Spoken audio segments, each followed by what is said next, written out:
District of Conservation is sponsored by the Committee for a Constructive Tomorrow, better known as CFACT. To learn more about our sponsor, head over to cfact.org. Thanks for listening to the program.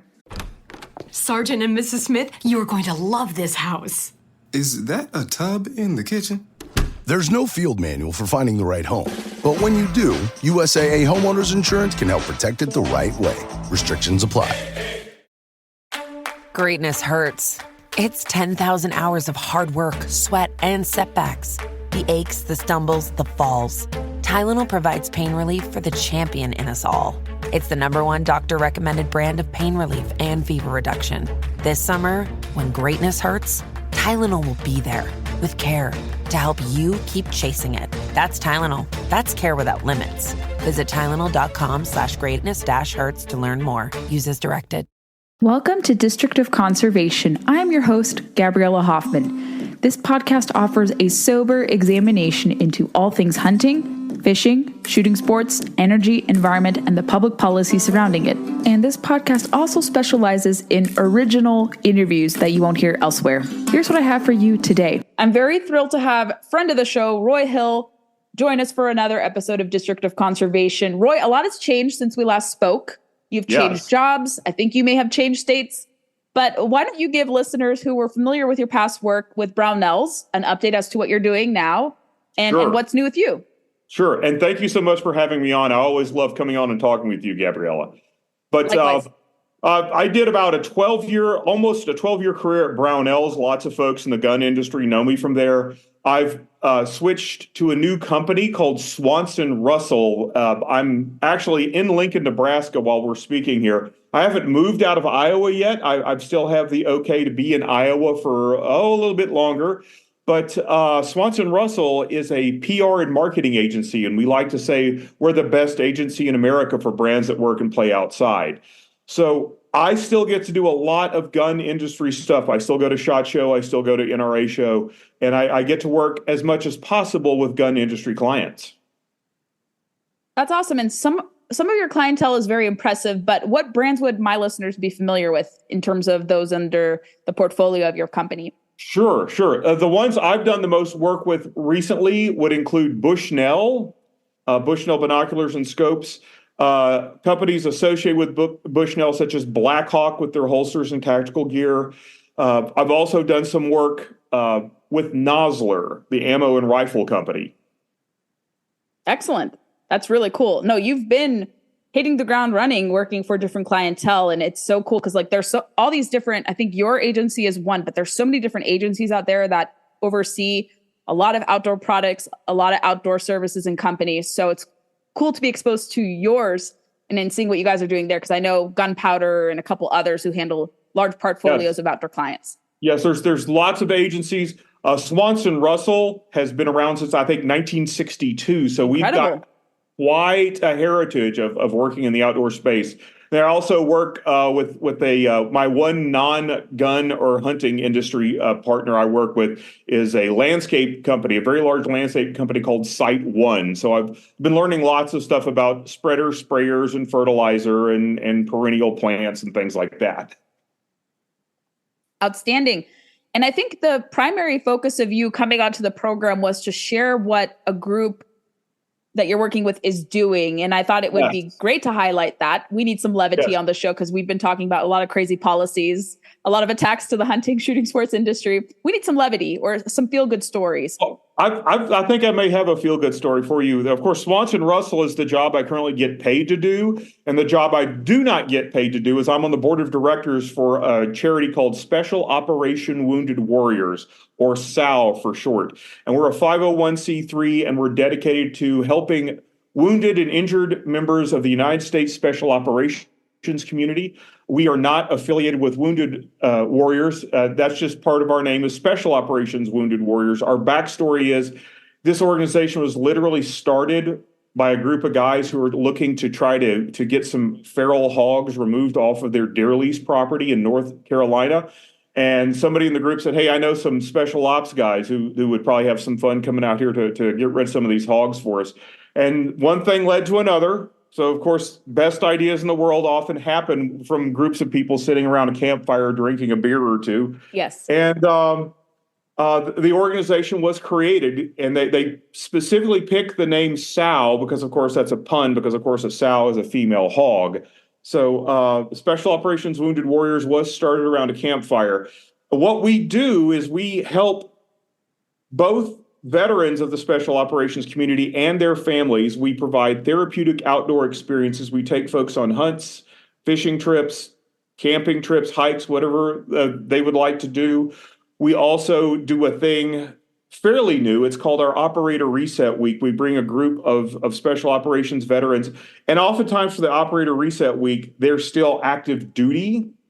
They're not necessarily required to be still active duty, but very often that those who attend the Operator Reset Week are active duty, and they have a week of a retreat somewhere. It's held in various locations around the United States where they have access to experts and therapists and professionals who can help them with whatever they need help with. And then the other thing we're widely known for is we have a service dog donation program. We work with a company called Baden Canine out of Canada. Joshua Perry is our contact there. He's actually on the board of SOW as well. And we try to give away as many service dogs as we can every year to special operations veterans who go through a process. We identify them, make sure they're in the stage of their life they're ready to receive a service dog, and they can really be helped by a service dog. And so they receive a service dog from us. And service dogs, for your listeners, these aren't pets. These are highly trained, amazingly capable animals that do all sorts of things for their handlers. The best description I've heard of this was with a former a person who used to be very, very active on the board, and he's being interviewed for a TV news spot. And he said, when one of these operators receives a service dog, it's like they get their sword back, because the dog requires attention, and you have to be responsible and focused on the dog, and the dog focuses on you. It's a partnership. But getting a service dog is like one of these guys getting their sword back. And I think that's the best description I've heard of that. I've never heard it described like that, but I think that is a perfect descriptor. I actually had early in my freelancing career, one of my first client work projects, one of my favorites that I can recall, was working with a local service dog provider group that got a lot of attention from Mike Rowe. For one of his online Facebook series, Semper Canine is what they're called. Husband-wife duo. The husband served in the Marine Corps. And the activity that I was tasked with doing, I was doing some film and photography work for a charity hunt, which is where I had my first hunting experience ever.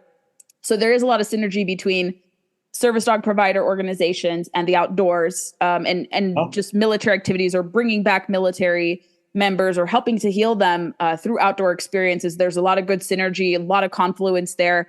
And you can see that definitely. So this sounds really exciting with the group that you're involved with on a volunteer basis. But yes, you wanted to share a particular story or a particular campaign that you guys are working on? Yes. In fact, today is Monday, June 24th, and this particular adventure starts tomorrow, officially, June 25th. SOW, being sponsored by Brownells, where I used to work for 12 years, still got a great relationship with Brownells. Brownells is one of the biggest sponsors of SOW, because one of the people who created SOW had a relative who worked with Brownells. So Brownells has been in with SOW from the very beginning. But there's a group called Task Force Expedition, which is itself a 501c3 nonprofit. And what Task Force Expedition does is its mission is to help other nonprofits. It's a nonprofit that helps other nonprofits, specifically nonprofits in the military, first responder, and Second Amendment rights spaces. And Task Force Expedition has put together this thing that is a trip to the summit of Mount Kilimanjaro in Tanzania. And SOW is sending a team of veterans sponsored by Brownells. And there's 4 other teams on this expedition that gets officially started tomorrow. Some of your listeners probably know some of these organizations. They're real quick. They are the American Suppressor Association Foundation. That's being sponsored by Silencer Co. That's their corporate sponsor. There's another one called Team Frontline Healing Foundation, sponsored by both Cry Precision and Staccato. Another wonderful organization is called SOCF, or Special Operations Care Fund, and this is another fantastic organization that periodically really helps SOWW a lot too. So we've got a really great close relationship with SOCF. SOCF is sponsored by Elevated Silence, and then there's a team of British veterans, Team UK, sponsored by Edgar Brothers and Reptilia. And these 5 teams are going to be supporting each other on their summit trip to the top of Mount Kilimanjaro in Tanzania. And it's not a race. They're not competing against each other on the actual journey, but they are engaging in a little bit of competitive online fundraising. So if anybody would like to, pitch in and help with whatever group, whatever team you like the best, you can do that at taskforceexpedition.com. That's taskforceexpedition.com, all one word. And even though the event doesn't officially start till tomorrow, I'm looking, we've already got over $18,000 donated. Now, no matter which team you donate to, of course, that team gets bragging rights, whoever raises the most. But the funds will be pooled together at the end of the expedition and split evenly amongst all 5 of these teams to support all 5 of the different charities. Excellent. That's really cool. What else about this activity, or what do you think is going to come out of this trip and campaign for those participating? One of the purposes, of course, is there's going to be a lot of social media content that's generated as these guys go on their expedition to the top. For SOWW, the specific thing we're wanting to accomplish with Team SOWW, and I wish I was going on the trip. Oh man, if there's a trip I wish I were going on, it was this one. But it's to show an example of what these guys can accomplish and serve as inspiration to other veterans to say, hey, we're here for you. We do things like this. And here's something that you can look to and be inspired by. This is a once-in-a-lifetime adventure. Pete Brownell of Brownells was speaking on another radio show earlier, or a couple of weeks ago, about this, and he was asked, "Well, what if one of these guys, because of physical injuries or wounds, isn't capable of making it to the summit?" And he said, "We'll carry him. We're going to get him up there. It's going to happen." So it's going to be a great, wonderful experience. It's going to be inspirational. It will be documented. They are potentially going to make a documentary about this trip. Wow. They are taking a film crew with them, and you can keep up with it at taskforceexpedition.com, or if you go to the various organizations' social media feeds, like SOWW is on Instagram and Facebook, you'll be able to find some updates going forward. And again, they're going to be on this expedition starting tomorrow, the 25th, all the way through July 8th. So it's going to be pretty much a 2-week trip. Outstanding. And do you think more events like this will help reconnect military veterans with the outdoors and perhaps put them on the path to recovery or more enjoyment? I know from hunting experiences that it does help bring back, like you said, some kind of longevity and some kind of hope to them. Fly fishing is very therapeutic for recovering service members as well, whether they're veterans or currently actively serving as well. And so the outdoors is so therapeutic, and we still see, kind of this, I don't know if the federal government has commissioned studies or made it more easy to do outdoors, or maybe establish partnerships. Although I feel a lot more comfortable with the private sector doing this. Government could muddy this up and ruin it. But I know there's more consensus around time in the outdoors with helping to treat TBI and PTSD. But do you hope that events like this can, inspire other events? Yes, absolutely, 100%. The premier event that SOWW does every year is called Take and Bacon, and it's a feral hog hunt. Again, going back to the origin story of the organization, in North Carolina every year for about a week in February. We bring a group of 10 to 12 operators, some active duty, some retired. They come together and they hunt feral hogs for basically a week in the swamps of North and South Carolina. Now, the hunt's great. The hunt's awesome. But the most important thing is these folks get to be around other folks like themselves in an outdoor adventurous setting. And the most important thing that happens, I think, and I've been fortunate and blessed, I've been going to this event for about 8 years now. In fact, that's how I wound up on the board of directors. I was working for Brownells. Brownells sponsored SOWW. I got to go to a hunt in like 2016. And I said, oh my gosh, this is amazing. This is incredible. I have to come back here. And I kept coming back. And eventually they said, well, this joker keeps showing up. We better give him something to do. So they put me on the board 2 years ago. But the camaraderie, the time spent around the campfire, hanging out with folks who they can talk to and understand them. And again, it's my honor and privilege. I get to serve these folks, these veterans, these special operations, wounded warriors folks. I'm not an actual family member of theirs. I'm the close personal friend of the family who gets invited to the barbecue. And it's my job every year when I go to Taking Bacon to do whatever it is that needs to be done to help them have a good time, have a pleasant, seamless experience, hang out with other folks who understand them, who are quite literally their brothers and sisters. One of the things I saw at one of the first hunts I went to, there was a hunter there. There was a hunter there who had been grievously wounded by an IED explosion in Afghanistan, I think. And he was a triple amputee. He had lost both legs and an arm. And one of his newfound brothers on the hunt, it was his turn to go get the pig, and they chased the feral hogs with packs of dogs.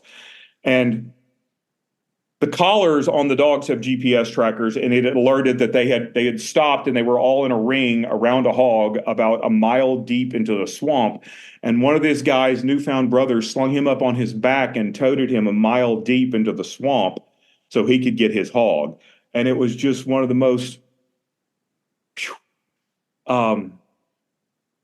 incredible, touching, beautiful, wonderful things I'd ever seen. And that's type of stuff like that happens every year at SOWW Taking Bacon, and that's why I have to keep going back, because what these folks have done, and we serve both men and women. There are female veterans too who were in various teams attached to special operations units. What they've gone through, what they go through just to get selected to serve in those units, and then what they put on the line. And what they have done for this country, it can never actually truly be paid back. So it's my honor and privilege to go help them every year have a good time. And I mean, whether it's making margaritas for them, to tending the fire, to whatever needs to be done, that they have a great, wonderful experience. It's my honor and privilege to go help them do that.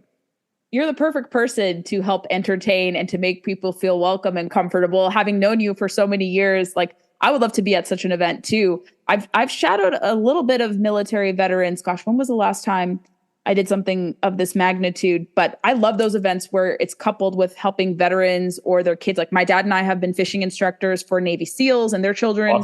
Awesome. I did a ladies hunt, and I think we did have some veterans in attendance. And I've befriended a lot of lady anglers in the fishing space who are Navy veterans or veterans of all the different branches. And it's so much fun to fish with them and just see their excitement, or hunt with them even. Yes. And know that your efforts, whether you're volunteering your time or donating items or doing both, it really is appreciated. Like, you will see their face lighten up, veterans' faces lighting up, or even active service duty members light up when you give them the gift of the great outdoors. I don't know. That's how I feel about it. It's so true. It's so true. It was my great privilege. Last November, I got to organize a fishing trip, and we had one of my guys who's really become a close friend of mine, who's a special operations wounded warrior. He's been a hunter before out at Taking Bacon, and he comes back every year. And then the real treat, I mean, there's this guy I really like, I've gone close to. And then there were two gentlemen who were Papa Company Rangers from the Vietnam War. So wow. I got to take a couple of Vietnam War Rangers veterans got to organize a fishing trip in Florida. And it was just absolutely wonderful and outstanding. And like you said, there's just something about camaraderie with like-minded people in an outdoor setting. It's just absolute. There's just nothing else like it. You can change the world in the great outdoors. That's what I always tell people. You never know what can happen. You can change the trajectory of the country. You can solve the world's problems. You can, bring people who would never otherwise get together by the campfire, on a boat, in an outdoor setting, I always tell people, like, that's the one, I think, foolproof thing that can bring this country together, more time in the outdoors. Obviously not over pressurizing public waters and public land spaces entirely. But I think if more people spent time outdoors, we'd see less anger, less division, less hatred towards one another, because we're really in this kind of crazy time where people are just so stressed. Actually, one of my favorite writers just passed away tragically. I don't know if you know who Dr. Wallace J. Nichols was, but he kind of pioneered this blue mind theory that said time by the water is really good for your mental health, and the science behind that. So, just hearing that and reading into that and just knowing that the outdoors is a great place to unwind. It's good for your mental health. It brings you back to reality. It could help put you on the path to healing, whether it's physical ailments or mental ailments. I think we can all benefit from more time outdoors. Yes.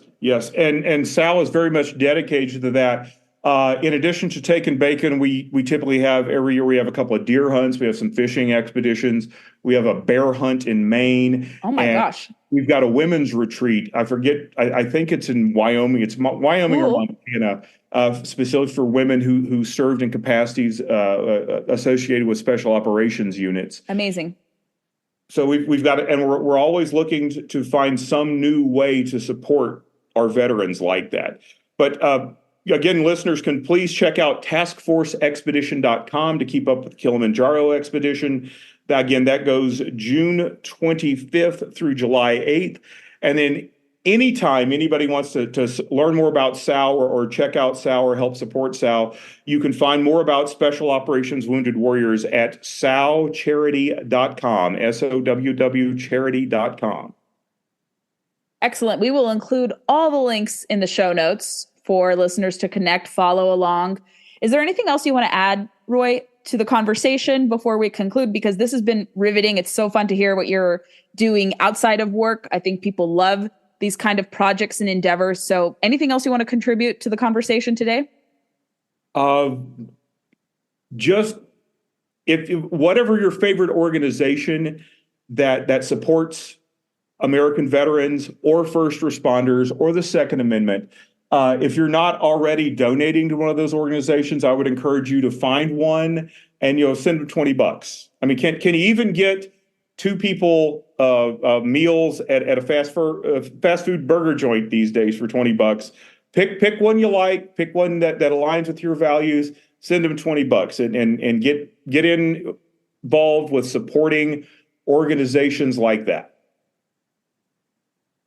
Well said. I totally agree. If you can pitch in, I think, it's a couple dollars a month to yearly contributions. I think those are pretty reasonable asks, and people love giving back to that, and they know how effective time in the outdoors is. Roy, if anyone wants to connect with you or follow along this trip, where else would you like to recommend them besides the website? Are there social media links personally where people can follow along? Right. Look for Special Operations Wounded Warriors on both Facebook and Instagram. And also we have a pretty robust LinkedIn presence. Check that out. And then I'm not sure what the other organizations are going to be doing on their social medias. But again, if you go to American Suppressor Association or Team Frontline Healing or SOCF, Special Operations Care Fund, you can probably look on their social media as well. So look for Sal on Instagram, Facebook, and LinkedIn. Excellent. Thank you, Roy, for coming on to share what you've been up to, and especially your involvement with this lovely organization. I will be sure to check it out, and I'll encourage my listeners to. So thank you again, and come back anytime. Thank you very much.